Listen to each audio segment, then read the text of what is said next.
From Tally to Cali, It's time to wake up. Wake up! Wake up! Warchant.com is your ultimate Seminole sports source. And this is Wake Up Warchant, presented by Corner Pocket Bar and Grill. One ball, corner pocket. Now here's Warchant.com's Aslan Hajavandi And Corey Clark. Wake up! What is up, everybody? It's Wake Up Warchant, presented by Corner Pocket Bar and Grill. Coming up on today's show, it's like 2 for 1. Practice observations, and we talk about the scrimmage that went down on Sunday. Wake Up Warchant, presented by Corner Pocket Bar and Grill, Tallahassee, Florida. CPTallybar.com is your website. 2475 Appalachia Parkway, the physical address. Lunch specials, weekdays, 11 a.m. to 3 p.m. On Mondays, it's build your own burger, half-pound black Angus beef, delicious, lettuce, tomato, onion, pickle. And then you get a side dish, straight fries, curly fries, onion rings, potato salad, coleslaw, broccoli, side salad, tater tots, or freshly cooked potato chips. Those are all your options over at the Corner Pocket Bar and Grill. Check it out. You will love it. It's delicious. And don't forget tomorrow, trivia night over at the CP, as friends of the program call it.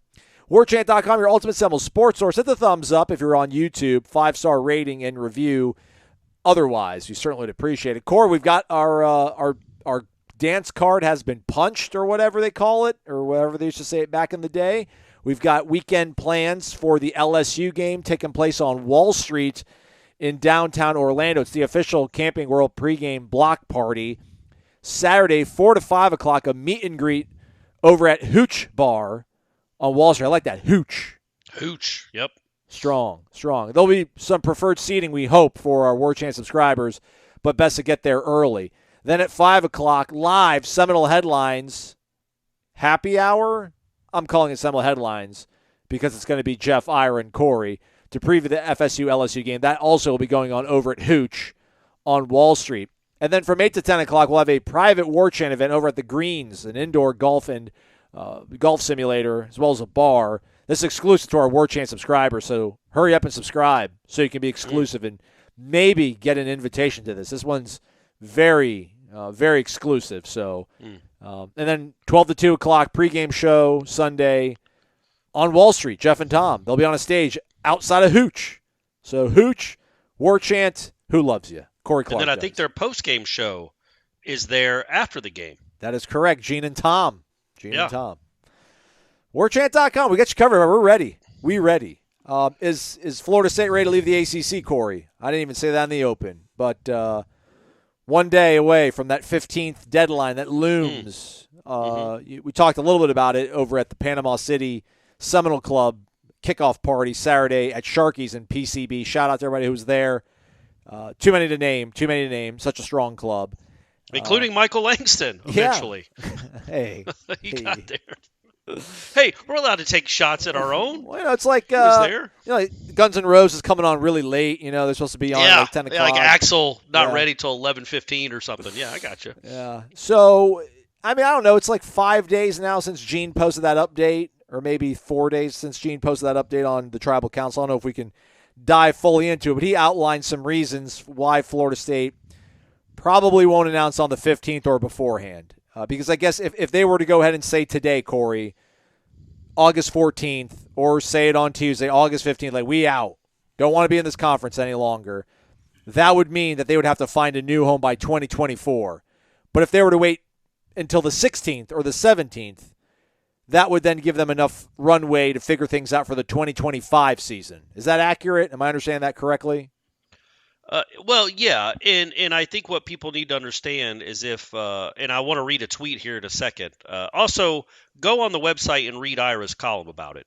He talks about how ridiculous the whole Cal, Stanford, Notre Dame conversation has been in the last week, because it is ridiculous, just patently absurd.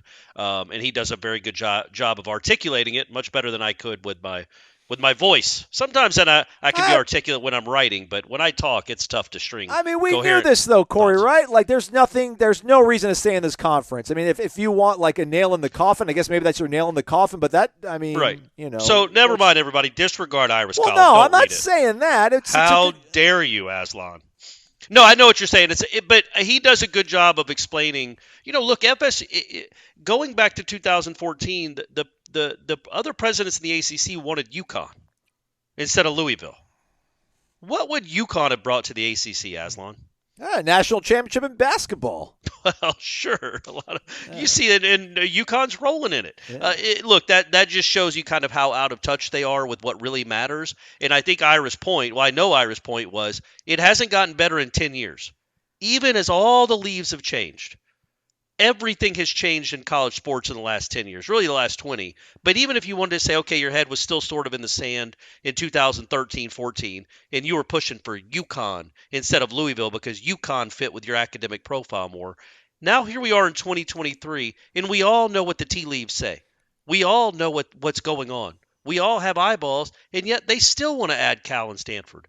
And that Notre Dame has the audacity to, act like they feel bad for Cal and Stanford, that they don't have a home, and they deserve a home because they're a great academic institution. Well, all right, man. Well, come join the ACC, and they'll join you. Or let them be a part of your NBC package, like Ira suggested. But going back to the 15th, which, as Aslan pointed out, is the day that you can tell the ACC that you want out by the next year. Yeah, I don't think any of us ever thought – and we could be wrong. I guess it could happen in the next 24 hours.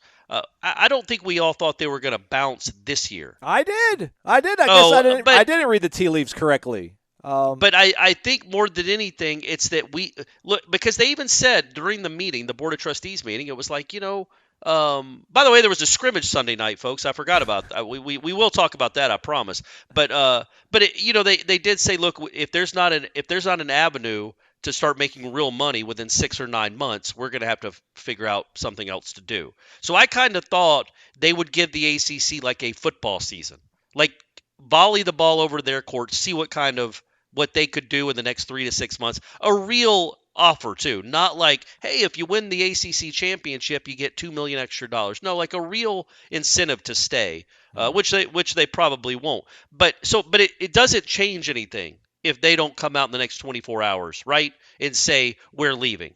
Nobody expects Florida State by this time next year to not have informed the ACC that they're leaving. And I thought Larry Williams, who we've had on the show before, the Clemson, who does he write? The Rivals, is it Tiger Insider? Tiger Illustrated? Illustrated, there you go. And he's one of the most trusted guys at Clemson. He's been doing it for a long time. He said, look, also, if nothing happens by Tuesday's deadline, FSU is going to get crucified for bluffing, and people are going to conclude their recent YouTube spectacle was 100% bluster with zero substance. That would be a flawed conclusion. So, one thing, he's right, 100% right, and it's good that he's smart enough to know that. It also probably matters that somebody at Clemson is talking like that, right? Because he knows people. He clearly understands how perilous this whole thing is, and I think that's a good sign, right? That Clemson still hasn't said anything publicly, but with Larry Williams saying something like that, like you would be wrong to think that Florida State had zero substance to what they were saying. Meaning he knows the deal, and I think Clemson will be, maybe by this time next year they'll be on Florida State's side too. Yeah. So the cliffs on this, in my understanding, I won't go into all the nuance because I don't know all the nuance, is that, if they say today, tomorrow, we're out, like they are on the hook for that exit fee. The hope, the belief, and this is where my frustration frustration, that sounds a little maybe hyperbolic, but no, I'll stick with it. I'll stick to my guns here. Go for it, man. My frustration, it sounds like we want to create a little bit of a longer timeline here, so that way other pieces can fall, other dominoes can fall, so that this conference ideally evaporates, and then there's no longer a grant of rights into play, and then we all can kind of have an amicable divorce somewhat. Like, my frustration is, like, we got up and we're like, we want the smoke. Like, we're out. You guys suck. This is ridiculous. You don't treat us well. We're out. And now it's like, I don't know, it's like now we're like hiding behind our big brother, like, all right, now the bully's ready to square up on us. We're like, actually, you know what? How about North Carolina? Can you guys figure out where you want to go and say you're going to leave and find a new home? And can NC State do that as well? And Louisville and everybody else, can you guys hurry this up so that we can all leave together? And it's like, man, I thought we were kicking the door down. I thought everybody was behind us and we were going to lead the charge through this. And this seems like, well, and I get it's prudent. I don't want to spend $120 million. Yeah. I don't have it. Right. But it just felt like with the way the momentum that had been generating, And from that Board of Trustees meeting, it sounded like, that's not like in a week we're going to let you know we're out, not a year. But the $120 million is a real thing, and it makes sense. Yeah, and, look, if you come out on August 24th and say, yeah, we want to leave the ACC at the end of the 24 season, well, now it's not so sped up. The process isn't sped up to the point where it's, it's crammed into a short amount of time. You've got more time to figure out. Like, the number one thing is to get out of the conference. So, but the most important thing is to figure out the best way to do it. And don't, but there's no good options. They've said it before. There's no good perfect What option. if Notre Dame says they're joining? I don't That's an care. option. Well, I know you don't, dude, but it would certainly change the entirety of the conference if Notre Dame says that we're coming in. I mean, all of a sudden, then the whole TV contracts gets restructured, and now you do make $25 million more a year, $20 million more. I know we all want to be in the SEC, but you got to do your due diligence, and you can't just, in my opinion, you could say, but I mean, I think they want to have their ducks in a row, and I was never expecting them to be in another conference in 2024 anyway. So, I don't even know if that would have been possible. Maybe it would have been. I'm not smart enough to how all this stuff works, but I think, by 2025 or 2026, that's very realistic, and you can get all your ducks in a row where potentially, Aslan, you could save yourself hundreds of millions of dollars. That's probably worth it in the long run. But we have no idea how any of this will play out. You're right. All right, moving along. And do check out Ira's column. Good tidbits in there. Gives you good context. Gets you off the cliff. Don't come over here. I'm on the cliff, y'all. Go read Ira's column. Scrimmage Sunday. We weren't there to watch it. We're not allowed to, which is fine. Not a criticism. Just letting you know, everybody. We were able to speak to Mike Norvell afterwards. Adam Fuller following that, then Alex Atkins, and then John Papuchis. Big takeaways from the scrimmage, Corey, after, you were paying attention. You were transcribing it all out for our subscribers on warchant.com. What were some of the names that you typed out that jumped out, some of the scenario situations, some of the compliments that caught your typing fingers? Can I say what I think might have been the most ear-worthy? Absolutely. I wanted to say newsworthy, but what caught my ear the most, and I think if we're talking about one position, it's punt returner. All right, yeah. And I think we now know. We talked about this in Panama City, actually, and I've kind of been saying this for a few days now, at least a few days. To me, it sure sounds like Keon Coleman's going to be the starting punt returner. Am I wrong, Aslan, or are you agreeing with me? No, I think you're right. I was a little bit concerned, though, with the sort of nonchalant way that Norvell was like, we had one where we misjudged it, and it's like, man, that's one too many. That's one too. We're talking about a scrimmage, that could too. be as long as he's not misjudging it and it's hitting off his helmet. Fair. If he misjudges it and he lets it land because it went too far or he didn't come up fat, whatever that is, you know what I mean? But I think that, as we said, and Papuchis even said it, and he phrased it in a way that I wish I had phrased it because it's much more articulate than what I've been saying about Keon Coleman. I just say he's natural. He looks good back there. He just looks like he knows what he's doing.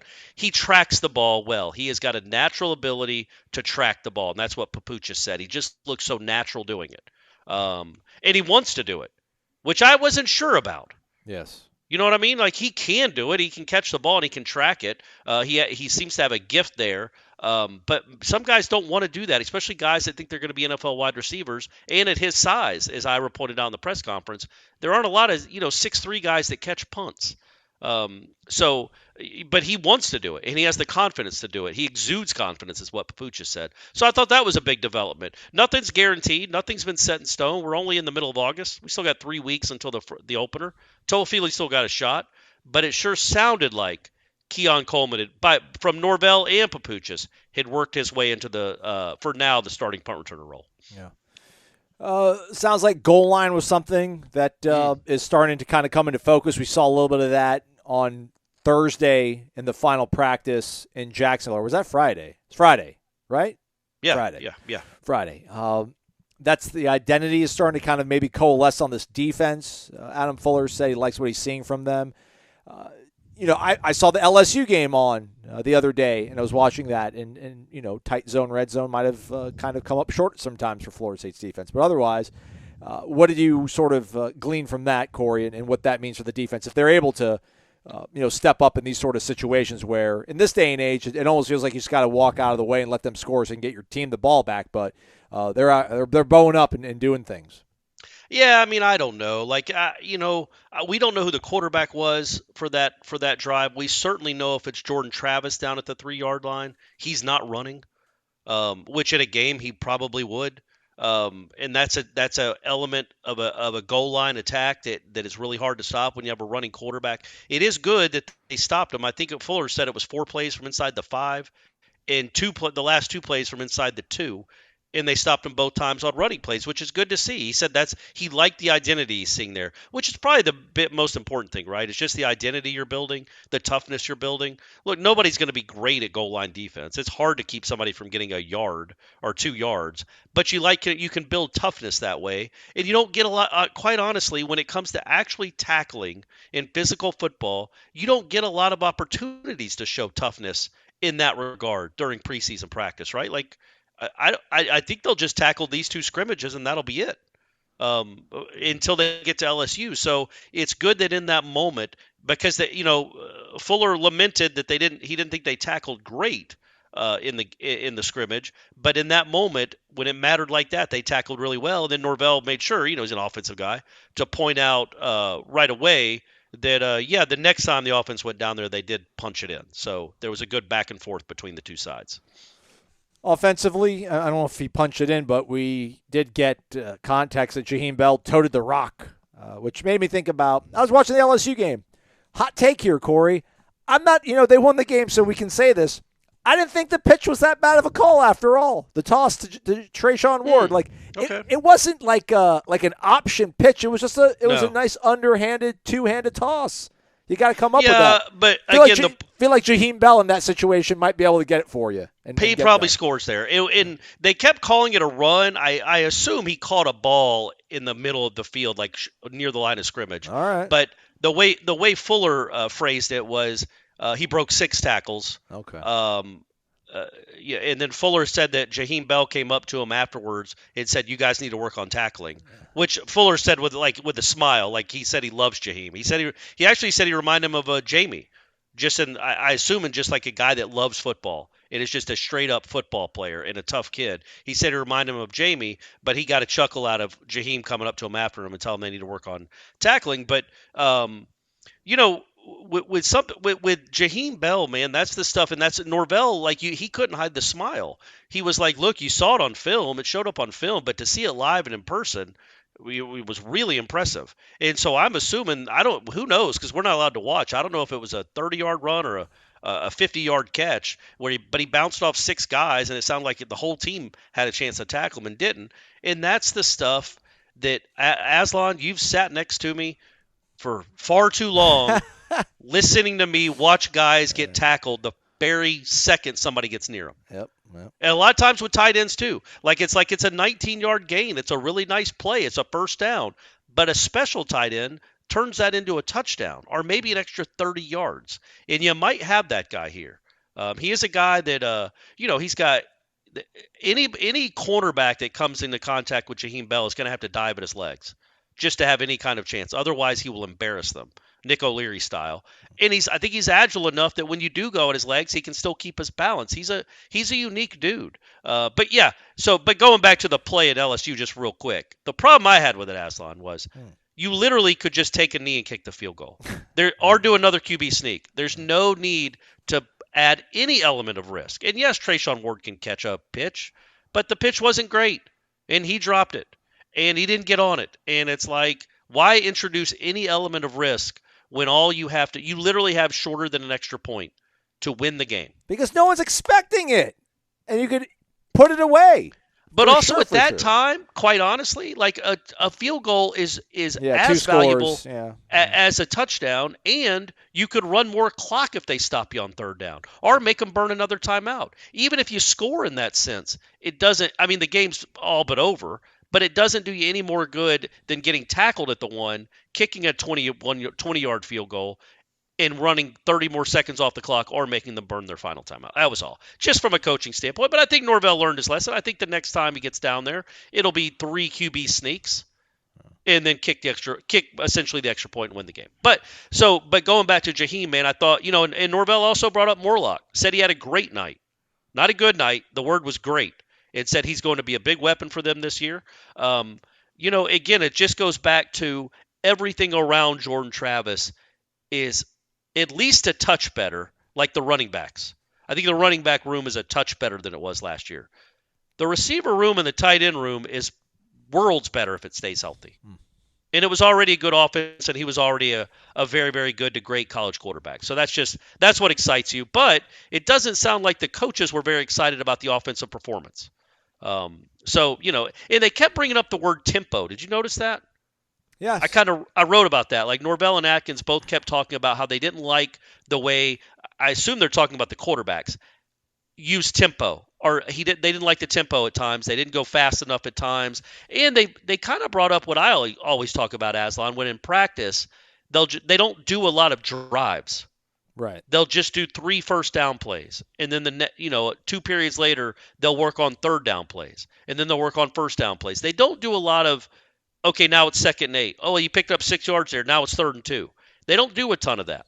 And so that was one of their first real times this preseason where they did that, where it was a drive. Like the coaches are on the sideline. You just got sacked. It's 2nd and 16. This is the play. Hurry up. And it just sounds like maybe the younger quarterbacks were struggling with that a little bit, and they didn't like their response to the situations once they were going a little bit too quick for them, it sounded like. You should quickly go to your local pilot, maybe Flying J, Circle K, TA, Sunoco. Come on, Aslan. Sunoco. Even a Sunstop. You can find Vitamin Energy there, as well as Amazon Prime, Walmart, Sam's Club, and GNC. But we recommend going to vitaminenergy.com because you use the promo code WARCHAMP, BOGO, WARCHAMP, BOGO, and you'll get an item of equal or lesser value for absolutely free, everybody. We've said it. You might not believe us, but go to the website. Use the promo code. Check it out. Stuff's so good, it's even backed by a 100% money-back guarantee if you don't like it. Try it. It's risk-free. 100% satisfaction guarantee, or you'll receive a full, no-hassle refund. What you waiting for?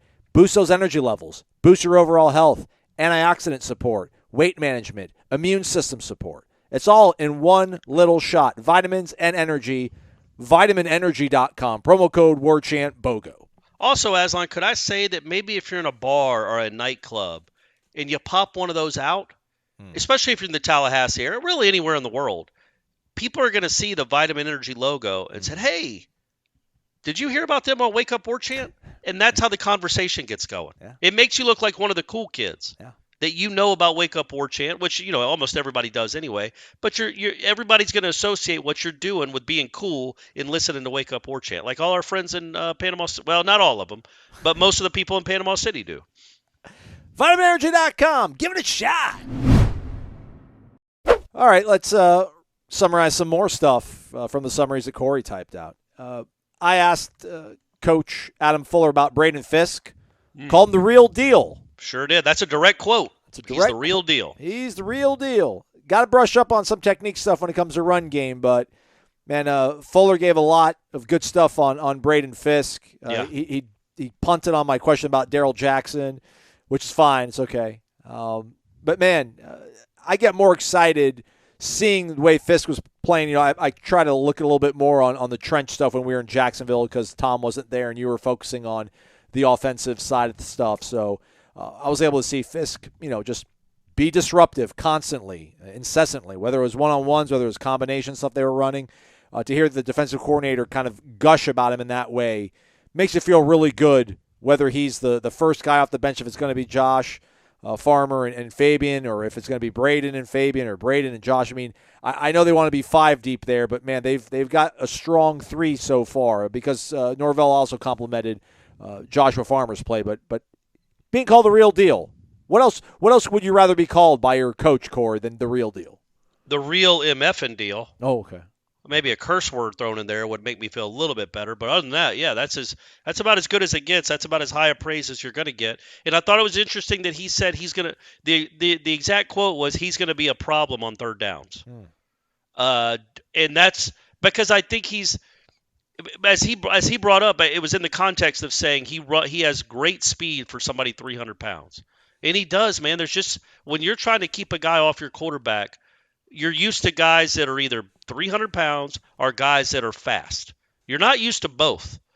And yeah, he does have some technique in the run game, and who knows, some technique to learn or get better at for sure. But man, on third down, if it's 3rd and 9 and he's anywhere on the field, I think he's going to be an issue for. He's one of those guys I think that you're going to have to know where he is. The offense will game plan for him because he could be a game wrecker, an offense wrecker on 3rd down. And it's good to know that we're not seeing things, right, that we're not wrong. There's just some validation when Fuller says the things that we've been saying. That, man, yeah, he looks really good. At times he looks unblockable. He's probably better than we thought he was. And that's I don't think – no, I know Fuller didn't say that, but Fisk is better than I thought he was going to be. And I thought he was going to be pretty good. I just think he's a guy that could be like maybe if he stays healthy again, an all-ACC caliber guy. And the defensive coordinator seems to agree. Give yourself more credit, man. You and I both had Fisk 7th on our top 40. He's our highest. Oh, that's right. He's our highest rated interior defensive lineman. You and I. So we've been peddling that Fisk stock for a long time. So I just was glad to hear some validation, as you said, from Coach Adam Fuller. Someone who doesn't give a lot of strong praise when it comes to somebody, and maybe you have to kind of massage it to even get to that point. But I thought Alex Atkins, when I asked him about Bless Harris and Rob Scott, let's start with Bless. It was a very generic kind of question about how he thinks, Bless is looking so far. He seemed really kind of very, excited to be able to talk about Bless for a few seconds and kind of shower him with some praise, give him his flowers, if you will. Yeah. Sounds maybe like a guy, I don't know, does it sound like a guy that might be wrapping up a job or at least has the attention of his position coach to, be in a pretty good place right now? They're 9 practices into 20 of these before they get into game week prep. I don't know if I'd go that far. I think the one that perked my ears up the most was when you asked him about Rob Scott. All right, good. Go on. I think that kind of absolutely led us to believe, not that we were doubting it anyway.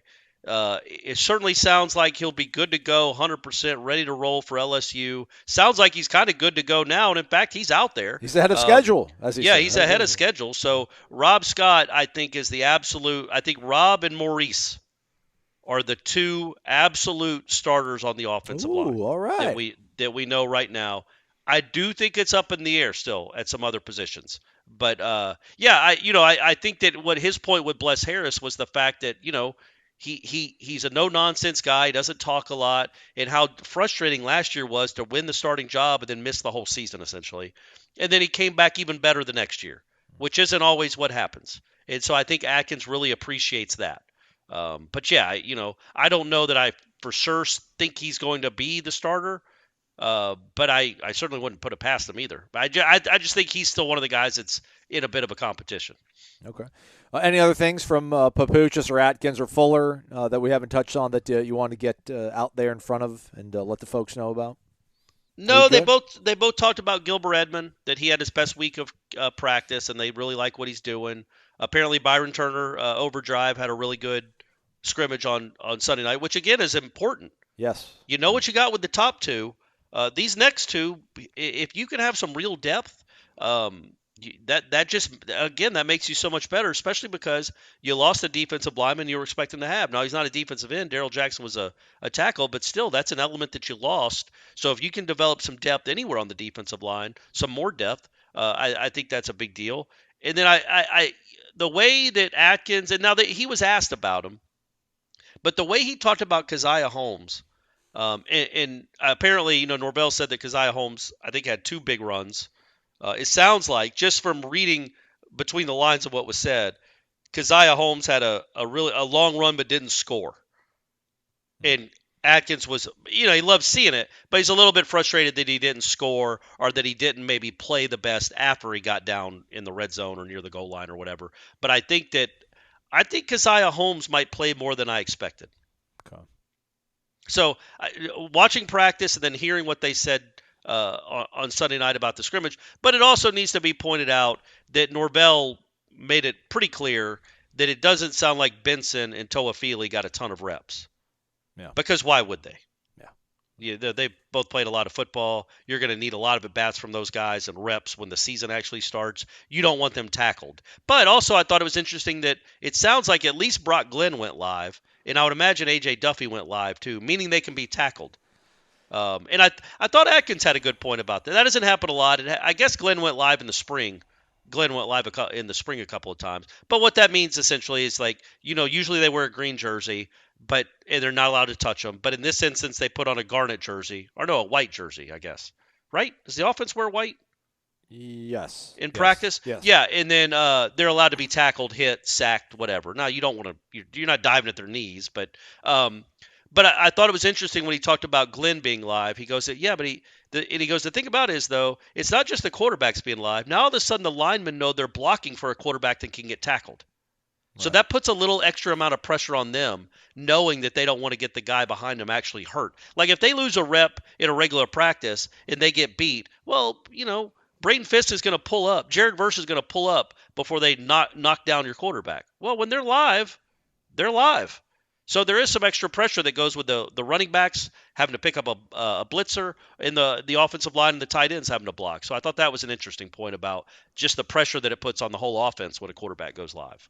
There's actually a moment in the last practice they had in Tallahassee before going to Jacksonville where I think one of them, somebody had to check up on not laying out a quarterback, and I was like, man, I bet Brock Purdy, not Brock, Chubba's like, you guys aren't going to let guys get lit up now around here? Hey, you went live, Chubba. Yeah. You live. That's what happens, my man. That's what happens. So, where's Chubba? Is he still in Nebraska? I think so. So's Jeff Sims, though.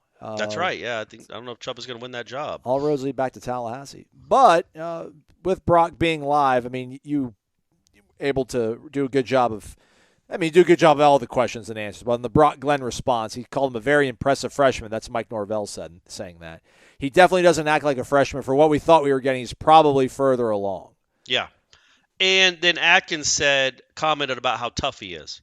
That sometimes they have to save him from himself because he's so tough, and he loves going live, and he loves, I guess, being hit or hitting or just the football aspect of it. You just get a sense the more they talk about him. Again, I don't think he's going to pass Rodemaker on the depth chart this year, but I just think, man, I don't have any inside information.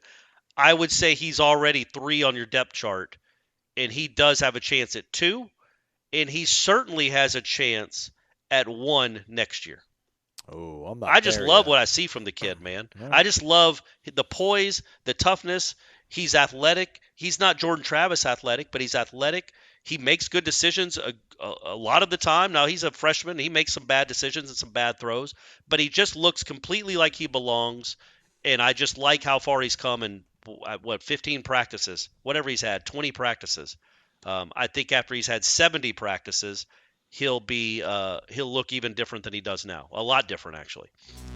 MyBookie.ag, promo code WARCHANT gets you an instant cash deposit bonus when you sign up for the first time. So use it. Gets you an instant cash deposit bonus. Gives you more money to bet on games.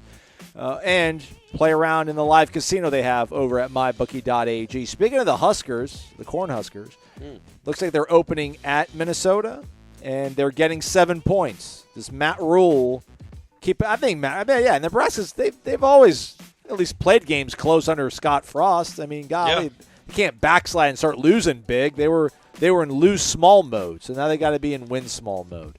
I'll take 7 points in that game. I'll trust in Matt Rule. What do you think about that one, Corey?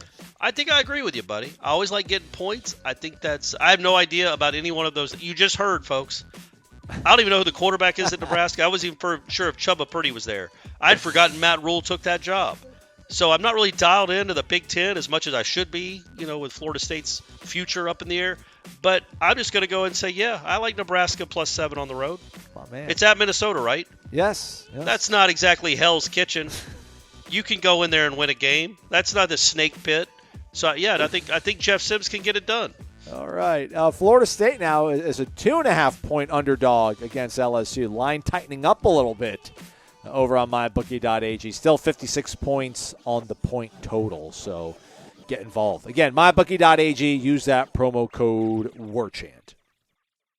AP poll drops today, Corey, noon.